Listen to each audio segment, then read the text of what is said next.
The wishes of many has come true. The College Football Playoff Committee has announced that they are modifying the seeding system, the way that they are seeding the teams heading into the 12-team College Football Playoff.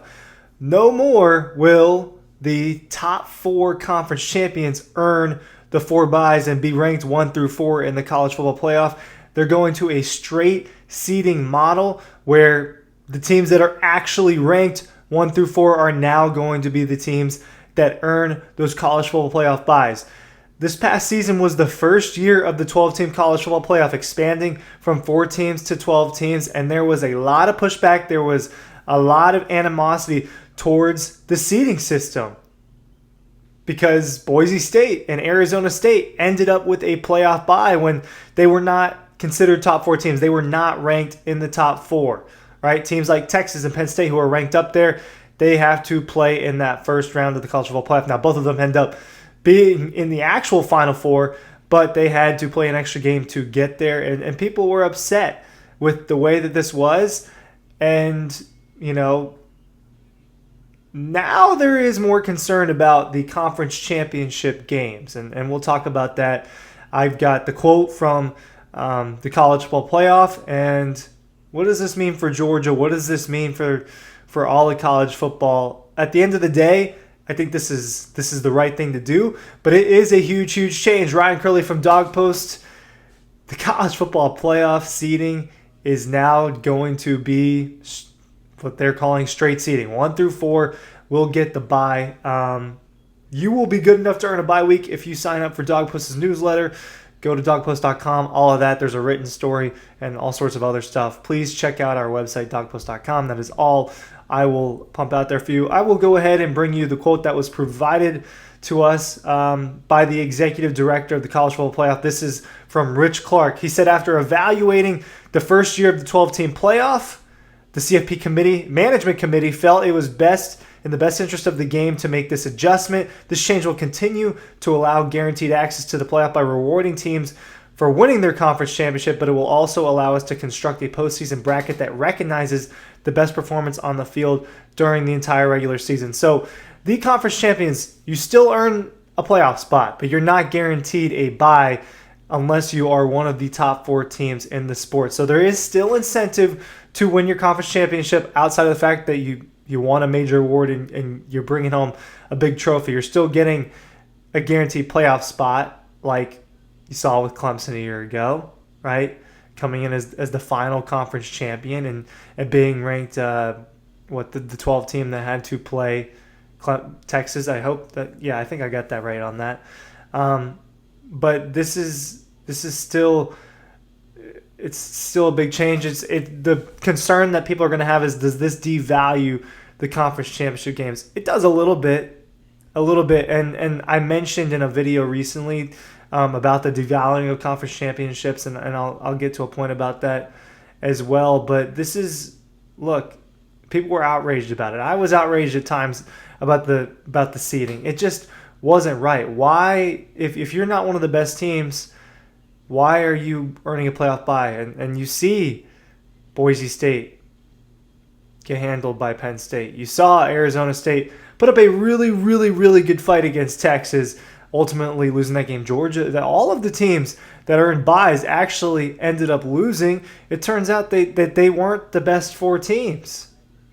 And Georgia was in that category. Oregon may have been one of the best 4 teams. Georgia may have been one of the best 4 teams, but they ended up playing teams that beat them, that ended up going further than them. That's, at the end of the day, that's why we play them. The College Football Management Committee, right? This is a term that people probably don't hear a lot. Who is it made up of? The 10 FBS conference commissioners, so people like Greg Sankey, the commissioner of the SEC, along with Notre Dame's director of athletics. So this was a unanimous decision by those 11 people to move towards this. And this is going to be effective immediately. We're going to see this in this year's 12-team college football playoff.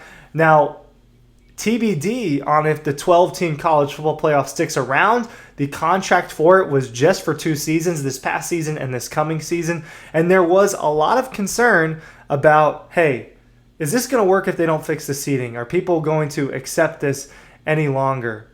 We thought, hey, Maybe this is just a 2-year ordeal where the seeding is like this for 2 years, and then when what seems inevitable that the playoff expands to about 14 to 16 teams, I think that's what's on the horizon here in a year or two. Maybe they'll fix the seeding then. So to me, this is huge news, and I think that for the conference championships, say you're Georgia, say you're Texas, whoever it is, you're competing for the SEC championship. Does that still matter to you, right? That becomes the question. Does just getting to the playoff matter more? Does winning the conference matter more? No, the SEC champion is not going to be guaranteed a playoff bye, right? But the SEC championship in pretty much every single year is one of the top 4 teams. So you're probably going to get a playoff bye. I think that incentive for the Big Ten and for the SEC and in other years, the ACC and the Big 12, I think that the incentive is still the same. So to me, don't misconstrue it. There is still huge rewards that you can benefit from winning the conference. Besides the fact that you get bragging rights and you win the SEC championship or the Big Ten championship, that used to be a big deal. It didn't feel like a big deal this last year. And I can speak on that because I've been to the last 4 SEC championships. I've covered the last 4 SEC championships. And this past one between Georgia and Texas didn't have the buzz that a game like this normally has. It didn't have that feeling in the air that this was ultimately a huge game, a game that mattered, a game that was going to be season altering. That's what it used to be like, right? When the SEC championship was just a de facto round of 8 type of game, quarterfinal type of game to get into the 14 playoff. And then for this 1 year, it was a chance to get a playoff bye. Well, that notion is the same. Do not mistake the fact that now there's straight seeding, that winning the SEC championship isn't going to get you a playoff bye. When has the SEC champion not been one of the top 4 teams? Georgia, this past year. Alabama, slipping in as number 4 in 2023. Georgia in 2022 as the number 1 team. Alabama as the number 1 team heading into the playoff in 2021. In 2020, Alabama, the number 1 team. 2019, LSU, the number 1 team in the playoff. 2018, Alabama, a top 4 team in the college football playoff. 2017, Georgia, a top 4 team. So the SEC champion on a year in, year out basis is going to likely be one of the top 4 teams. So that incentive is still there. If you're a football team, specifically in sport of football, you don't want to play extra games. The playoff bye matters a lot. Now, it is ironic to me that the 4 playoff teams, the 4 bye teams lost, right? But think about it. Arizona State was a bye team. They lost to a team that was better than them in Texas, which was part of the flaw. Boise State lost to a Penn State team that was better than them, part of the flaw. Georgia, was Notre Dame better? I suppose they were. Georgia was missing its starting quarterback, so that's a little bit of a different story. Oregon, who beat Ohio State in the regular season, ends up losing to Ohio State in that Rose Bowl game. Ohio State was the best team in college football last year. But the notion that these conference championships are not going to mean anything, the conference champions are almost always in the top 4. Almost always. Last year was a kind of unique year where that wasn't the case. So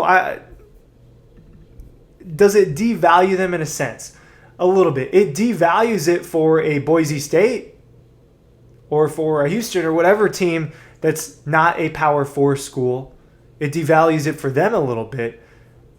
But it doesn't devalue it at all for the SEC and the Big Ten. And my concern is, do people keep thinking that way? Is there not going to be a buzz in the air at Mercedes-Benz Stadium? Is there not going to be a buzz in the air at Lucas Oil Stadium, which I was told from someone that was there firsthand, that it didn't feel like it was this important game? They are important games still. Don't make that mistake. The college football playoff format has changed. What do you think about that?